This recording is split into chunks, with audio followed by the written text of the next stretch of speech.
Merci, monsieur Sapin.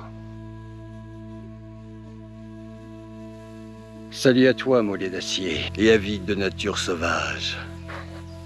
Merci, l'oiseau. Oui, je reviens sur vos questions qui reviennent assez fréquemment et tout concernant le feu et la tenue vestimentaire. En ce qui concerne le feu, on est bien d'accord, c'est interdit. Si vous entreprenez à faire du feu dehors, faites très attention. Pour rappel, 166 € d'amende par personne, casse prison, dégage. Et si jamais vous mettez le feu dans la forêt, faudra assumer vos actes. Merci beaucoup. Que ce soit très clair et très précis. Attention, pas de foufou dans la nature, quasi militaire. Sinon, vous pouvez utiliser aussi des réchauds à gaz. C'est léger, pratique, compact, ça n'engage à rien. Et puis c'est plus pratique au moins. Ni vu ni connu, je t'embrouille. Tu peux te faire ton petit réchaud, tu peux manger ta petite bouffe, tranquille. Ouais, rond. Et si vous êtes passionné par le feu, c'est sûr, en pleine nature, un petit feu, ça va avec le décor, c'est sûr. Mais il existe aussi du matériel où tu peux faire du feu en toute sécurité aussi. Là, il n'y a aucun souci, des trucs en titane, des petites branches, tu te fais ta petite popote, nickel. Mais avant toute chose, on pense sécurité impérative. Sécurité. On ne le répétera jamais assez. Sécurité. On n'est pas là pour se faire mal. Si on part en entier, on revient en entier, les mecs. Ça, c'est sûr. Faut pas déconner là-dessus. Merci, la feuille. Tenue vestimentaire, comme je vous l'ai dit dans la première vidéo, tout dépendra de la saison où vous allez pratiquer votre activité. Ça c'est sûr. Été, allez, on va commencer par le plus joyeux, par le plus foufou.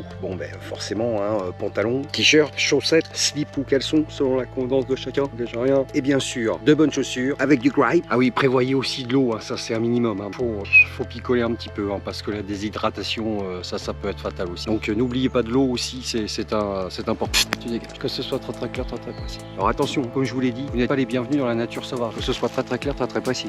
Parce que la nature, elle est douce, elle est belle. Mais avant tout, sauvage Et brutal, en faisant. Bon, le printemps, c'est le printemps, j'ai envie de dire. Ça peut mouiller un peu, et oui, l'eau, ça mouille, et le feu, ça brûle. Le feu, ça brûle, et l'eau, ça mouille. Tous les oiseaux volent dans le ciel. Mon pote le chêne. Il y a le compagnon chaîne. Imperméabilité. Pantalon, veste à capuche. Et puis c'est tout. Gants imperméables, forcément. Tes chaussures imperméables, robustes, je te l'ai déjà dit. Avec du gripe. Oh merde. Prévois aussi quelques habits de rechange si tu pars plusieurs jours, bien sûr, parce que si tu pars la journée, pas besoin d'avoir l'équipement de base, et puis après tu rentres chez toi tranquille, un petit chocolat chaud, petit canapé, et puis on n'en parle plus. Mais si tu pars plusieurs jours quand même, prévois des affaires de rechange. Slip, caleçon, chaussettes, t-shirt, et la liste peut être encore longue. Mais au moins prévois l'essentiel. Petit t-shirt, petit slip ou caleçon, tu vois, toi qui choisis. Et puis voilà, le b.a-ba du métier, je te dis, on est des professionnels. Que tu peux mettre préalablement dans des sacs plastiques ou sacs Ziploc. Ça, c'est toi qui vois. Au moins, tes affaires sont au sec, elles sont protégées de l'humidité. Et ça, c'est ce qu'on veut. Ça, c'est ce qu'on recherche. Ou machine sous vide pour ceux qui ont chez eux une machine sous vide.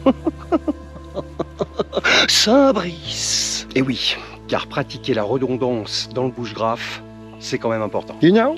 Bushcraft. Et oui, on n'est pas dans le survivalisme. Ça, que ce soit très clair. On peut te le savoir. Vous connaissez pas le mot redondance? Moi non plus. Non, je déconne. Redondance signifie mettre en double, redoubler, x2.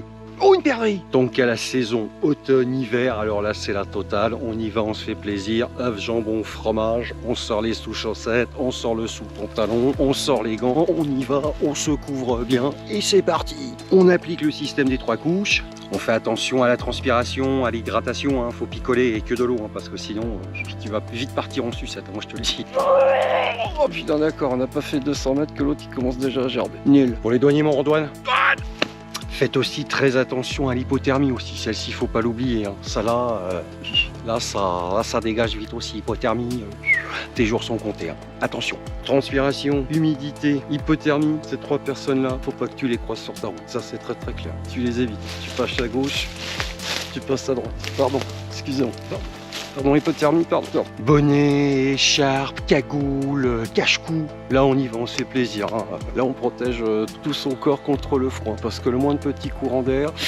Ouh, merde. Ça... Il fait froid. Bien sûr, tu te mets pas tout ça sur toi, hein. Tu te mets pas ton bonnet, tu te mets pas ta casquette, le petit combo qui va bien, franchement. Bonnet cache-cou, cagoule aussi, mais attention à la cagoule, hein, parce qu'il faut la prendre que ça respire un petit peu quand même, parce que sinon ça va condenser à l'intérieur. Et là, si tu as le bout du museau qui commence à geler, c'est pas très joli à voir. Et oui, je me répète, mais comme je vous le disais, cette activité comporte certains risques et demande un bon mental, une bonne force physique et quelques compétences aussi. On n'est pas bien là, décontracté du gland. Car vous avez aussi toute la faune sauvage qui vous attend de pied ferme. Et là, c'est pas beau à voir, ça rigole pas. Ça se frotte les mandibules, là. Oh, il est là. Oh, chevreuil, tic, fourmi, punaise, escargot, moustique. Ouais, attention aux bestiaux, hein. Comme dit Matt Pena, si tu me regardes, commence par mettre un pouce. Merci beaucoup. Technique que je vous file encore une fois comme ça. Et c'est totalement gratuit. Jonathan Cognasti, si tu me regardes, commence par mettre un pouce toi aussi. Alors, au-delà de la 3e couche vestimentaire, bien sûr, il va falloir ajouter une 4e couche. Et celle-ci, elle sera un petit peu plus chimique. J'ai nommé les produits, les pchits, les trucs, les bidules, quoi. Bon, pour vous protéger des insectes. Alors libre à vous d'utiliser ce que vous voulez, hein, chimique, naturel, bon là il y a le choix, hein. J'ai pas trop d'avis là-dessus, enfin si quand même, privilégier quand même les choses naturelles, c'est mieux, c'est beaucoup plus efficace, mais c'est mieux. Pour ma part, je mets un répulsif naturel de ma composition. Et surtout, je suis à l'écoute de mon corps. La moindre bestiole qui te monte dessus, faut être attentif. Faut aller voir direct, que là, ça peut être pas très beau à voir. Déjà, primordial, attention aux tiques. Mais avant tout, je vous file encore une petite technique comme ça. Bah oui, là, c'est cadeau, c'est le cœur qui parle. Bien sûr, c'est comme ça que ça fonctionne. Faut donner pour recevoir aussi. Tu donnes, tu reçois, tu donnes. Voilà, faut pas garder ça, tout ça pour ça. Alors, qu'est-ce que c'est que cette histoire? Quand je sors des sentiers battus... Tiens, si je sortais du sentier battu. Déjà, je me présente. M'appelle Henri, oui, je voudrais bien réussir ma vie, être aimé. Et puis avant toute chose, je look, je listen, je smell. Hein, on ne le répétera jamais assez, mais pas de foufou dans la nature. Hein. Sécurité, impératif radical. Ou une biche. Tu listen. Tu look. En bas, en haut, à gauche, à droite. En haut, en bas, à gauche, à droite. En haut, en bas, à droite. Et tu smells aussi. Tu coucouilles un peu, toi. Oui, alors bon, j'en vois certains qui disent oui, bon, c'est bien beau, mais si on veut dormir dehors, comment on fait? Eh bien là, c'est une autre dimension. Là, tu passes un quart, tu décides de te la jouer nuitée dehors. Il va te falloir aussi un autre partenaire que j'ai oublié de te dire tout à l'heure. Second matériel indispensable du bushwhacker ou de la bushwhackers. You know? Bushwhacker, yeah. J'ai nommé Monsieur Sac à dos. Bon, mais niveau caractéristiques, j'ai envie de dire pareil que pour les vêtements, enfin bon, sauf la chaleur et la respirabilité, parce que là ça sert à rien, mais si possible robuste, parce que lui aussi il va falloir lui charger la mule, hein, comme on dit, qu'il soit étanche si possible, très imperméable, multipoche aussi afin d'organiser tout votre matériel ou votre goûter, avec une ceinture molletée qui va bien venir vous appuyer sur les hanches. N'hésitez pas sur l'embourrage de la ceinture, tout le poids c'est les hanches qui vont les porter, que ce soit très clair, très précis. Je vous ferai aussi une petite vidéo sur comment porter mon sac et ce que je dois mettre aussi dans mon sac et comment le ranger aussi, parce que là c'est pareil, c'est quasi militaire.